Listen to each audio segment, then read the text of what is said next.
Hey guys, welcome. Glad you stopped by. Getting ready to start supper. You can hang out with me and even join us for dinner if you're so inclined. But tonight, I thought we'd do something fun. And there are several different directions to take this with. There is a quick kind of weeknight version, a long drawn out homemade version, and a kind of a blend of both. And it is a meatball pie. Somewhat savory crust, no sweetness to it, so no sugar, no vanilla. The crust is just gonna have some dry roasted garlic in it, which I think is gonna taste wonderful. And depending on with the crust, you can either make your own, which is what we're gonna do tonight, or I mean, for that matter, you could probably buy a pizza crust and do this. And it's gonna go in a pie pan. And I have often struggled with using pizza crusts in a pie pan because they're a rectangle, and even it doesn't matter how hard you try to work at it and even use weights to keep it from sliding, it still ends up shrinking down into a pizza crust, at least for me. Maybe you have a trick you know and you would like to share it with me or in the rest of the class, who knows. But we're gonna make our own crust, and it's a crust I've made before, but I don't think I've ever actually shown how to make it, and it's very similar to my standard pie crust. And then we're gonna use some frozen meatballs. You could also make your own meatballs, but I'm gonna use pre-made frozen ones, and we'll talk about those. And you can use a store-bought marinade, pizza sauce, whatever you like. Or in my case, I have already made back here in the red Dutch oven my own marinade, and we'll talk about some pros and cons to both. But anyhow, if you're new to my channel, welcome. If this is your first video, I hope you get something out of this. Maybe check out some of my other videos. There's a lot to choose from. If you're returning or one of the new subscribers to our channel, welcome back and thank you for coming back. Thank you for subscribing. It means I'm doing something right. Don't forget to like, subscribe, and share. And comments are always welcome. I respond to 99.5% of all of them in some form or fashion, even the ones I don't care, Miss Tamira, that aren't really nice. And for those that are new, I do talk a lot. That's kind of the basis of my channel. Good conversation, and while cooking, baking, whatever, yeah, we're hanging out, right? And unfortunately though, I have to do all the talking.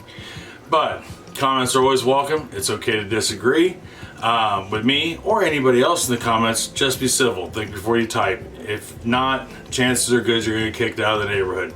But that being said, we're here to have a good time and enjoy each other's company. So why don't we head on down to the counter and we'll go ahead and get started on what I think is going to be an absolutely wonderful dinner. All right, hold on for me 1 second. Okay, we're down here at the counter. First thing we're going to do is make our crust. So first thing we need to do is turn our scale back on. But I've got in my food processor, I use a food processor to make all my dough. I have 3 cups, 360 grams worth of just regular old all-purpose flour. To this, I am going to add a 1/4 teaspoon, which is just 1 gram of salt. And I'm going to give you the grams on this only because at least for the salt and the flour. And then we'll use a 1/4 teaspoon or a 1/2 teaspoon, and I'm just using some roasted dry garlic to put in here, which is another teaspoon or another gram or 2 grams worth. So you got that in there, and that's pretty much it for the dry. Now if we were making let's say a sweetened pie crust, we would omit the garlic and add a tablespoon of sugar. That's the only difference. The rest of it is pretty much just a standard pie crust recipe. Now, as I give you this recipe that you can use for either a sweet pie or a savory pie, pie crust, if you've never made one before, they're simple in theory, but they do take a little practice. Hands down. So don't be aggravated if it doesn't quite work the first couple times. Turn out quite well the first couple times you do it. I've made a million pie crusts, and I still occasionally make one that's a flop. All right, so the next 2 ingredients I have to go get out of the freezer and the refrigerator, so I'll be right back. Okay, I'm back. sorry about that. I do get our butter and our water. So the next thing we're gonna do is we're just gonna pulse this about 5-6 times.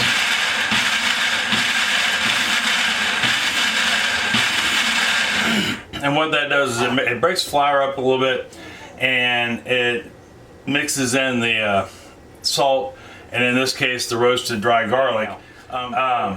Next thing we're gonna do, now that we've got that pulsed up, I have got 2 sticks, 228 grams of unsalted butter, and I've got it cubed up.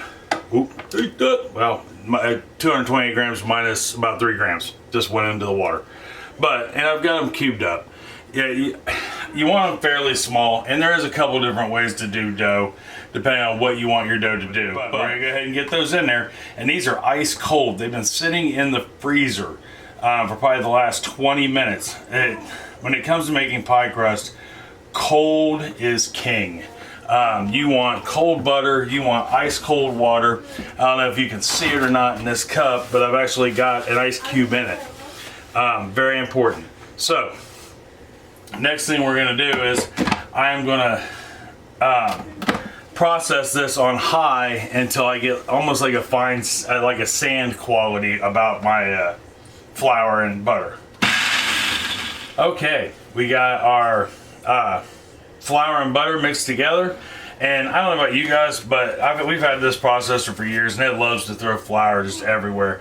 But the next thing we want to do is just kind of feel around in there, make sure there's like no huge whole cubes of butter, and there's not. It's okay to have bigger chunks if you have chunks, but you want to mix, you want them beat up pretty good. Those bigger chunks will actually give you a little buttery flavor.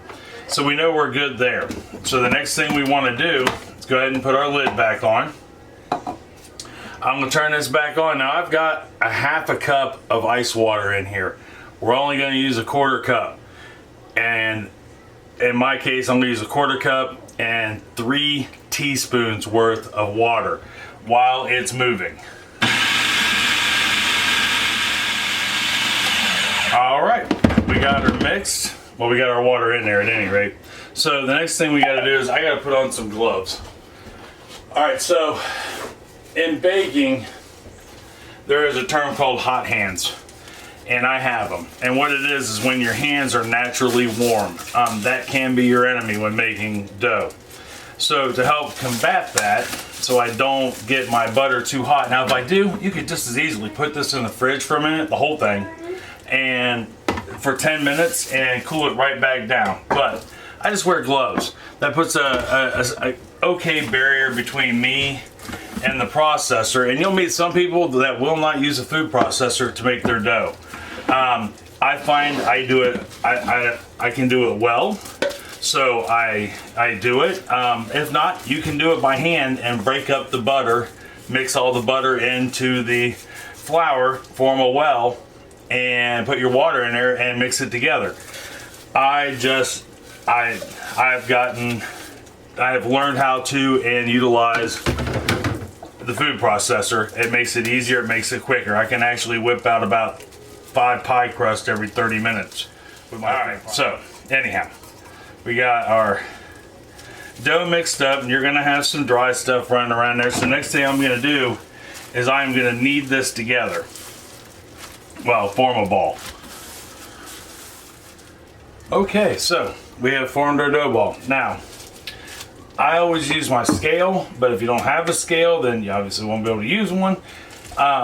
And I take basically 1/3 of this. So like right now this weighs 645 grams. So I am gonna make one side 400 and the other side 245. And I'm just gonna go ahead and split these up real quick. It doesn't take long at all. I mean, you can pretty much eyeball it.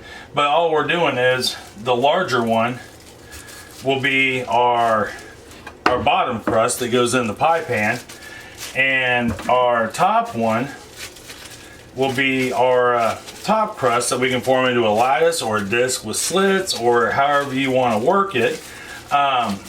And now all we have to do is, because we have just worked the bejesus out of this dough, by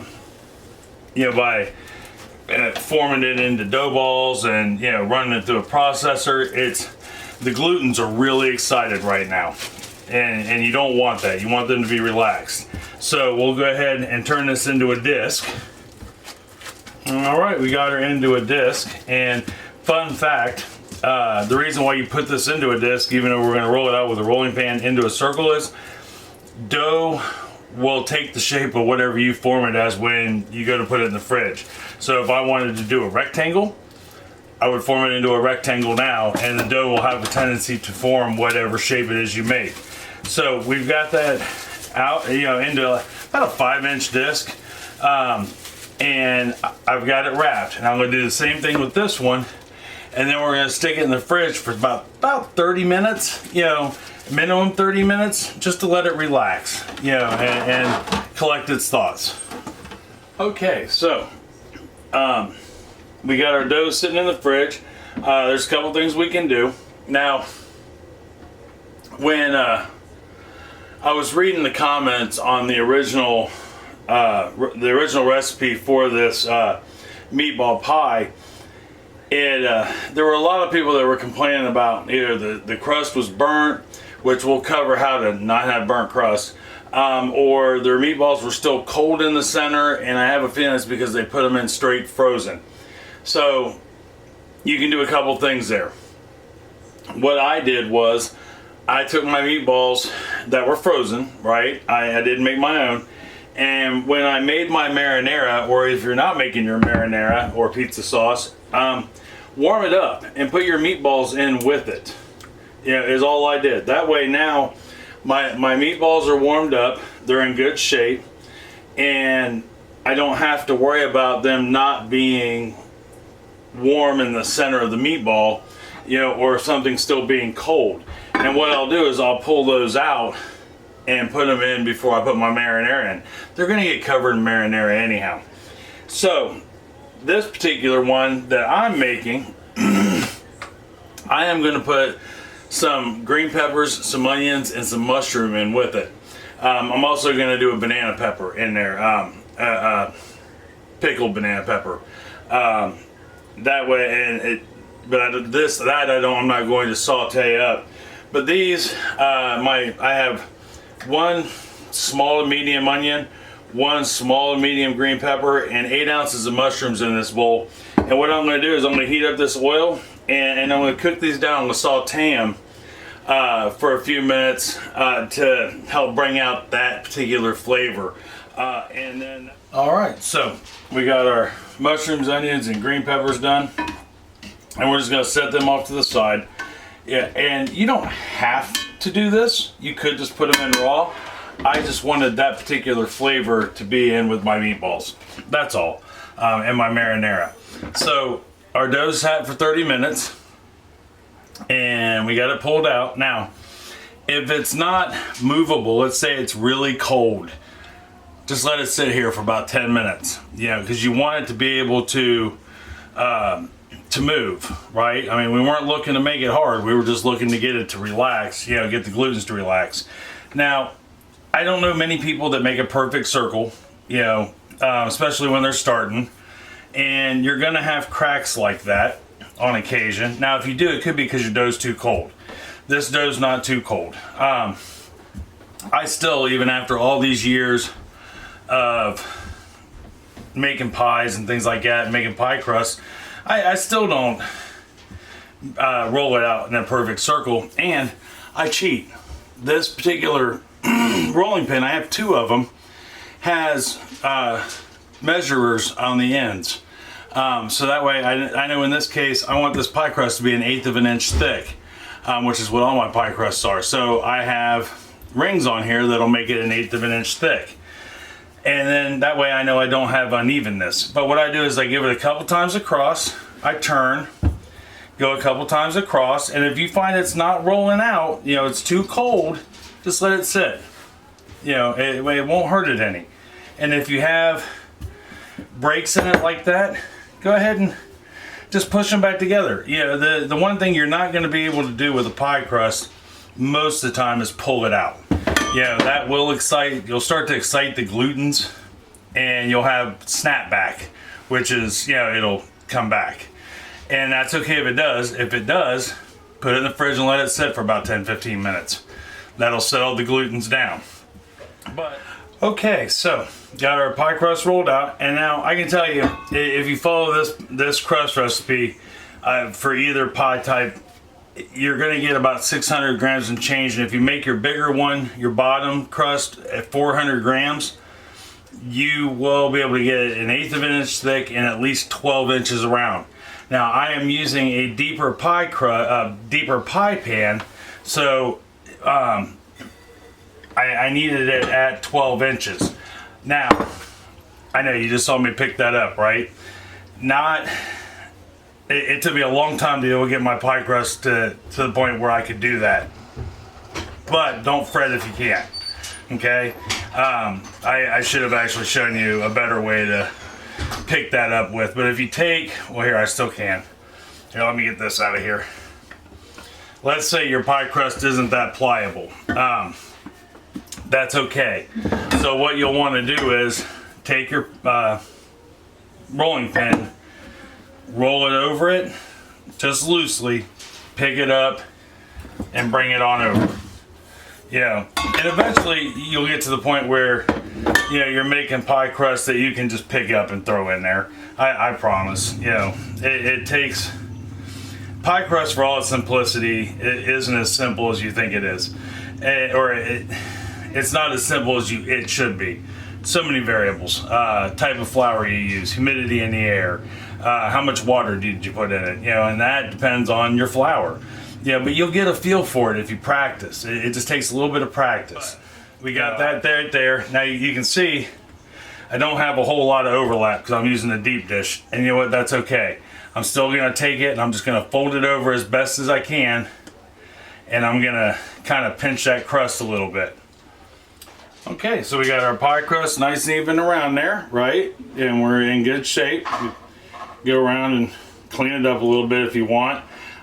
This right here, actually, believe it or not, is a particular look for a pie crust. Let's say we weren't going to put a top on it. That is considered a rustic look, which is kind of cool. So, next thing we need to do, now that we've gone around and ensured nothing's hanging off the edges too much, is we're going to put our oven at 400 degrees because we got to par bake this. So 400 degrees, we're going to let that warm up. I'm going to take this, since we have just worked it to death, and put it in the fridge for as long as it takes for this to warm up. And then I'll be back. Alright, so our oven just went off. So the next thing we need to do, I just got my pie crust out of the fridge. Now, same with pie crust. I'm sorry if this video runs a little long, but I really want you to know some of the nuances that come with making a successful pie crust.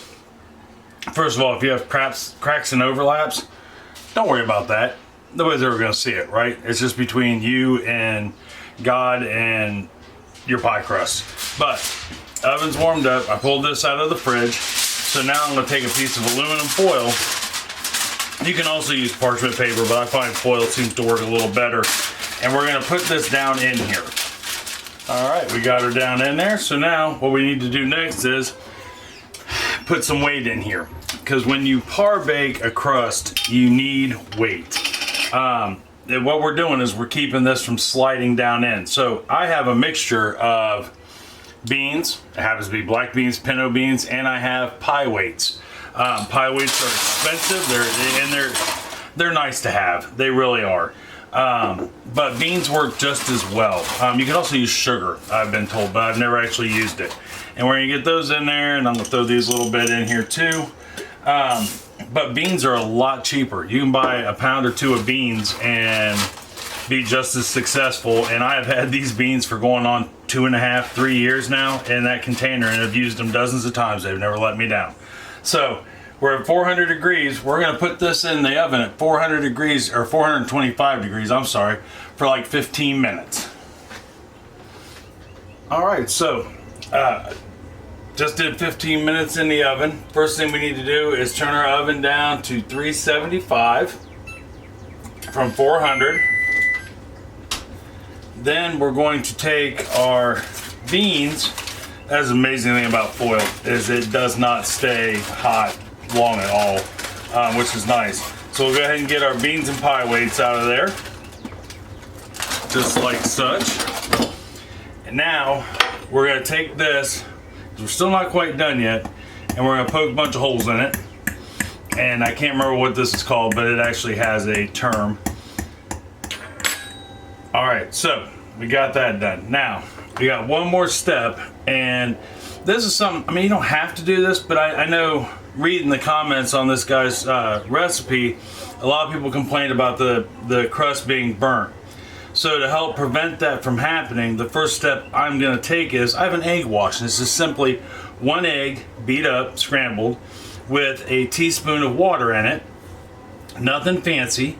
And I am just gonna brush this. I mean, you don't have to brush it over the whole thing, obviously, because we're gonna fill it, but I'm gonna at least do the edges. Because we're gonna put this back in the oven and let it bake for about another 10 minutes. All right, we got it covered, and I went ahead and did some of the bottom just to help that seal up. Because remember, we're gonna put a liquid in here with the marinade. You don't want that to soak into the crust. It shouldn't, because we're par baking it, but we're not gonna par bake it quite as much as we would normally, because we are gonna put it back in the oven to do the top also. But got our egg wash on there. We're at 375 now, and we're gonna put this in for about 5 to 10 minutes. Keep an eye on it. You don't want it to be completely golden brown like we're making a single layer pie. You want it to just be lightly golden, but we'll take a look at it when it comes out. But let's shoot for 5 to 10 minutes and we'll take it from there. All right, we are now to the point where our pie crust is out of the oven. As you can see, it's just slightly baked. It doesn't have a nice golden brown color to it yet, but it's solid. It's not going anywhere. And it's not going to allow any of the sauce or any of that stuff to go through to the bottom. And if you notice, I used glass. That way we can see what it's doing underneath. As soon as I pulled that out of the oven, I went ahead and rolled out our top crust, and I cut it into strips. All right, I cut it into 12 strips. That way I can go 6 this way, 6 this way. They're not perfect, and they shouldn't be. I mean, they can be. I mean, if that's important to you, but I personally think that homemade, things made with love by grandma or mom or dad or grandpa or whoever, have a little imperfection. Remember, we're not machines in a factory, but that's a different talk for a different day. So what I'm going to do now is I'm going to take this and I'm going to put it in the fridge. That way it can stiffen back up, and then we can start building our pie. Give me 1 second. All right, we're in the home stretch. So all we have left to do, pie crust is cooled. The top is out in the other fridge, chilling. That way the lattice is firm. That comes in handy. Now, you're saying, why did I cook all that up beforehand? That has to be pretty much room temperature also. If not, if that's all hot, the lattice will just simply melt. Trust me, I've been there. Very first cherry pie I ever made, the filling was still hot, and my lattice just fell apart. It was almost impossible. I mean, I made it work, but man, was it a challenge. Okay, so I've got 1 pound of cheese, mozzarella cheese I've shredded. Use your favorite cheese, provolone, mozzarella, Italian mix. It's completely up to you. And what I'm gonna do is I'm just gonna coat the bottom of this with the mozzarella, maybe a half to 3/4 cup. It's really kind of up to you, but you want to make sure you get a good even coverage on there. Next thing we're going to do is take a little bit of our marinara sauce, which is right there. And like I said, you can use pizza sauce or jarred marinara sauce, whatever it is that you prefer, your favorite sauce. Our favorite sauce is the one we make.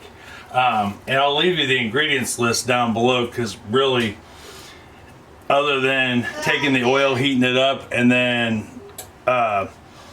putting your garlic in there for about 30 seconds first, you literally just dump all the other ingredients in here and just let it cook for 15 minutes, and it's done. It's a quick marinade, and it's amazing. So we're going to take some of that, and we're going to put it on top of the mozzarella. Now that we got our marinade in there, next we're going to do our meatballs. You want to pack these in as tight as you can. This is 2 pounds worth of meatballs, which is the small package of meatballs if you're buying them. If you're making them, you're going to get 2 pounds worth of meatballs and make them about tablespoon sized balls. And we're going to put these in here. Alright, so we got our meatballs in there, and I didn't even use them on. You know what? That's okay, because all I'm going to do is I'm going to put them in here with the marinara sauce. And tomorrow for lunch, I can heat up some noodles. Oh, I had accidentally turned my oven off. So we're still at 375, just like we were before. So now I'm going to take my mushrooms, green peppers, and onions, put those on top. Alright, we got our green pepper and onions and mushrooms on there. So now I'll take some of our made from scratch banana peppers. And well, I think these are actually hot banana peppers and Hungarian hot peppers mixed, but either way, they are quite delicious. And then we will take a little more of our marinara sauce, put that over the top. And we're going to follow that up with a little more cheese. Alright, we got more cheese on there.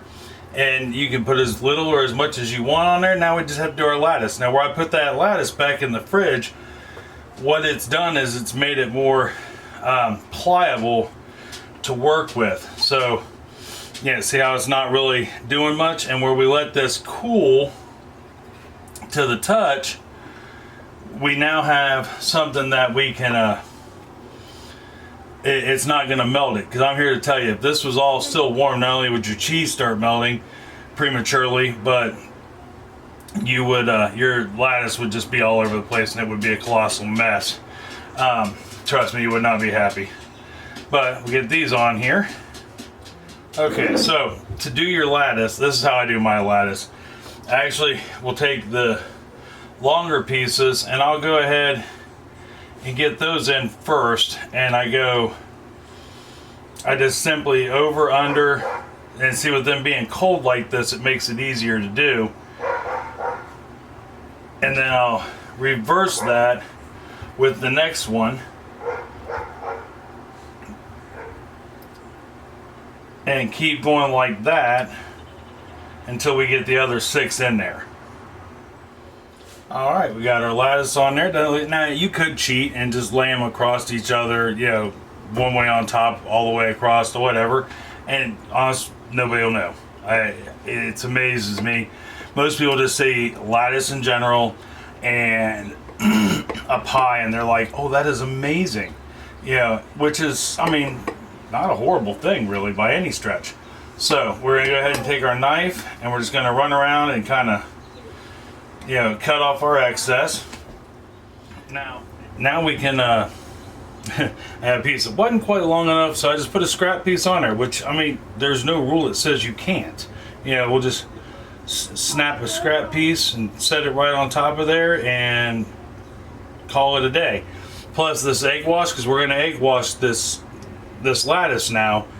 That way it doesn't burn, and you don't have to worry about it getting on the cheese. It won't hurt anything. Now, let's say you can't have egg. You could just as easily do a little bit of heavy cream, just straight heavy cream, and put it, you know, as your wash. There's like a dozen different washes you can do, but I always recommend a wash on any pie crust. You know, no matter what, of some sort, no matter what you're making, just because it helps keep it from burning. Yeah. Now, all right. Last thing before we stick it in the oven, I'm gonna take some Parmesan. I'm gonna get the plastic off of it, and I'm just gonna sprinkle this over the top of our egg wash. Oh, looks beautiful. All right, so let's go ahead and get this in our 375 degree oven, and we'll talk about how long to bake this for. All right, so we got her in the oven. We're on the center rack, and we're gonna let this go for about 20 to 25 minutes. Things we're looking for. The most important one's gonna be that crust should be a nice golden brown.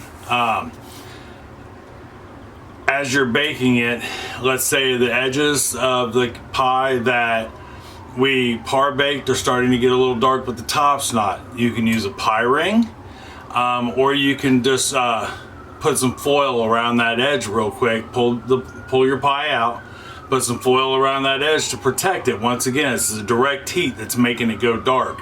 So you get indirect heat with putting the aluminum foil pie ring on it, and that'll give the top a chance to continue to golden brown and balance out.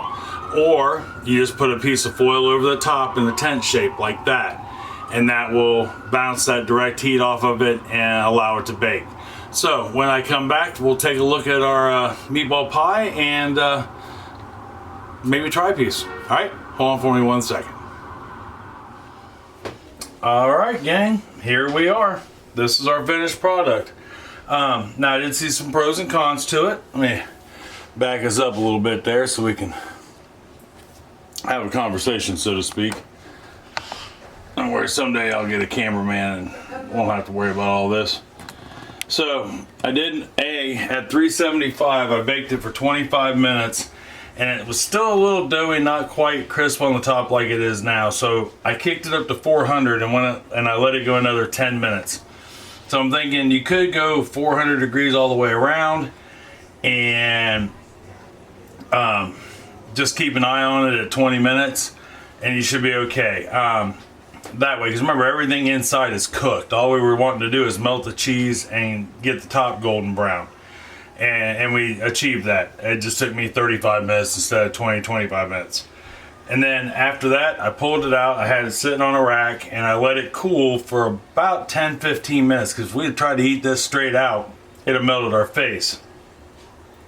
Also, I did have little pockets of water here and here, and I just simply took a turkey baster and pulled the water out. And that just simply came from, I believe, the tomato sauce, would be my guess. And or it might have been the vegetables, but that's why that's why I cooked the vegetables. I wanted that flavor and I wanted to eliminate some of that moisture. But all the same, it came right out. It sat, it's cool enough, I think, to eat. The top is at any rate. The bottom's still on the warm side, but the troops, they are hollering.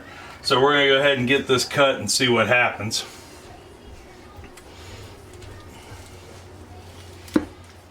All right, well, that was a little messy. We got all in all, not a bad cut, hands down.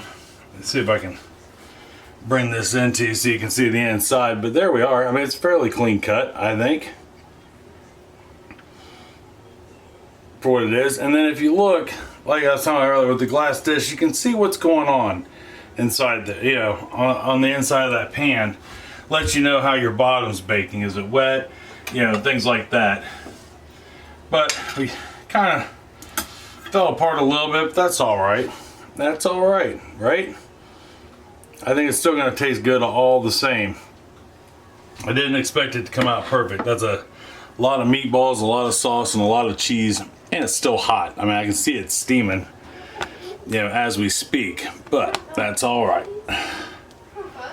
Right? I think the family is going to love it all the same. I know it smells fantastic. I know it looks good. I mean, it looks really good. So now what I have to do is just give it a try. There is no way I'm going to be able to fit all that in my mouth at once, so I'll take my version of a small bite, which I've learned by editing that my small bite isn't really small, but we'll see.